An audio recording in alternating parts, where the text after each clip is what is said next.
Hello दोस्तों, आज हम इस क्लास में नौ पाषाणकालीन स्थल के बारे में पढ़ेंगे। जितने भी क्वेश्चन बने हैं और जितने क्वेश्चन बनने के पूरे पूरे चांस होंगे, हर क्वेश्चन को पूरा डीपली से कवर करेंगे। चलिए क्लास को शुरू करते हैं। पहला क्वेश्चन क्या बनता है कि इतिहास का पिता किसे कहा जाता है। तो इतिहास का पिता किसे कहते हैं, तो हेरोडोटस को इतिहास का पिता कहा जाता है।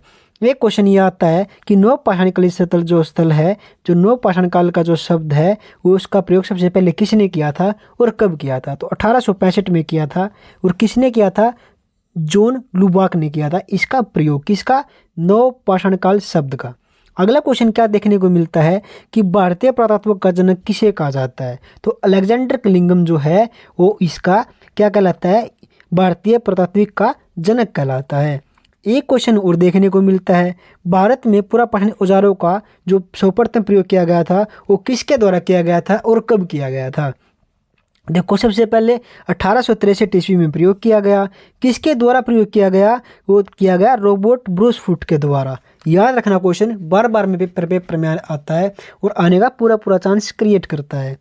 इसके अलावा देखो, जो बुर्ज होम है वो कहाँ पर है, ये भी ध्यान रखना। मेरगढ़ कहाँ पर है, ये ध्यान रखना। तो बुर्ज होम जो है वो कश्मीर में हो जाएगा। और याद रखना, जो संगनकल्लू है वो कर्नाटक में हो जाएगा। यानी इस टॉपिक में क्या बता रखा है, जो नौ पाषाणकालीन स्थल हैं उनके बारे में बता रखा है। जितना भी कोर करेंगे उसके बारे में करेंगे। सबसे ज़्यादा क्या पूछा जाता है? उनके स्थल के बारे में, वे कहाँ पर हैं और स्थलों से संबंधित जो जानकारी है वो पूछी जाती है। देखो, जो बुर्ज होम है वो कश्मीर में तो हो जाएगा, लेकिन यहाँ से हमें क्या देखने को मिलता है? जो उस टाइम की टाइम काल को बताता है। तो कब्रों में जो मालिक के कुत्ते को साथ में दफनाया जाता था, उसके साक्ष्य हमें बुर्ज होम से प्राप्त हुए हैं।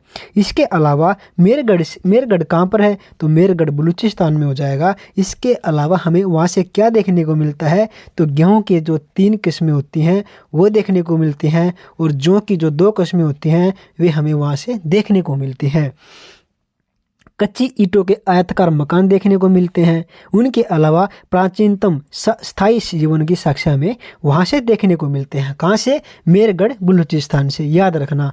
इसके अलावा महदहा, ये इससे क्या प्राप्त होता है हमें? तो गोलाकार झोपड़ियों के बारे में देखने को मिलता है। और धान के अलावा जौ और पशु बाड़ा के भी साक्ष्य हमें वहाँ से देखने को मिलते हैं। याद रखना। आगे देखो, कोल्डी हवा से हमें क्या प्राप्त होता है? तो कोल्डी हवा से धान के प्रमाण मिलते हैं, धान की खेती के। इसके अलावा क्या देखने को मिलता है? विश्व में सबसे प्राचीन साक्ष्य, यानी सबसे पुरानी चीज़ें वहाँ से देखने को मिलती हैं। आगे देखो, संगनकल्लू, यहाँ से राख के टीले हमें प्राप्त होते हैं, जो कि बल्लारी जिले में अवस्थित है। वहाँ एक जिला है बल्लारी, उसके नाम से वो प्रसिद्ध है। वहाँ से हमें देखने को मिलते हैं। कहाँ से? कर्नाटक से। आगे देखो, पिकली हल से क्या प्राप्त होता है? राख के ढेर व निवास स्थान के साक्ष्य हमें वहाँ से प्राप्त होते हैं। आगे देखो क्या दे रखा है? चौपानी मांडो से हमें क्या प्राप्त होता है? तो मधुमक्खी के छत्ते जैसे झोपड़ियाँ व हस्त निर्मित मर्तबांड जो होते हैं वहाँ से हमें देखने को मिलते हैं। तो चौपानी मांडो ये कहाँ पर है? ये उत्तर प्रदेश में हो जाएगा। इसके अलावा सारूतारू जो हमें देखने को मिलता है वो असम में देखने को मिलता है। और वहाँ से हमें क्या प्राप्त होता है? तो गुवाहाटी के समीप उत्खनन से अहमद कुल्हाड़ियाँ या चित्रित मर्तबांड वहाँ से हमें प्राप्त होते हैं। चिरांद से हमें क्या मिलता है? हड्डियों के उपकरण मिलते हैं, याद रखना। और हिरणों के सींगों से निर्मित वहाँ से हमें देखने को मिलते हैं क्या? उपकरण।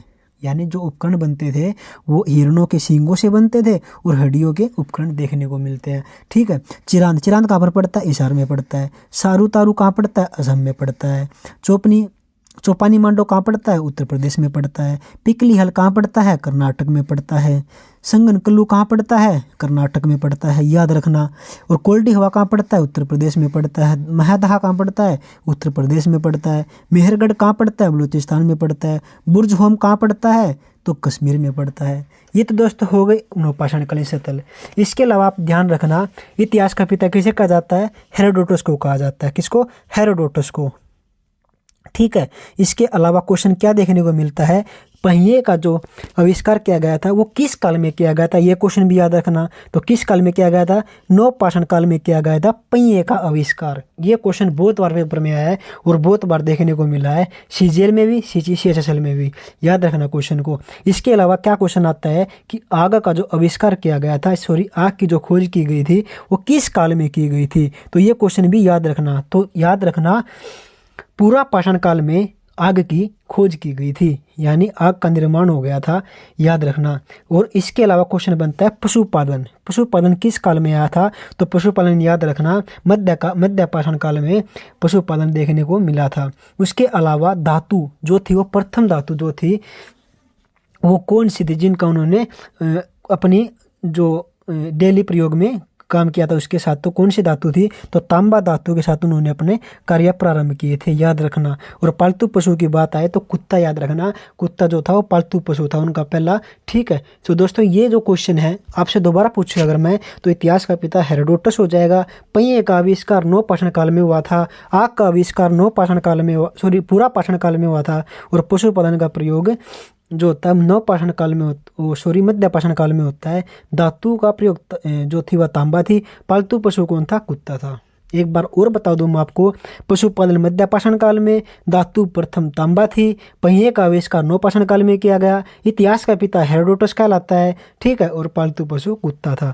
दोस्तों ये क्वेश्चन बार बार देखने को मिलते हैं, क्वेश्चन ठीक करके आना पेपर में, चाहे कैसे भी करके आना। 4 ऑप्शन होंगे, एक ऑप्शन तक तो आप पहुँच ही जाओगे।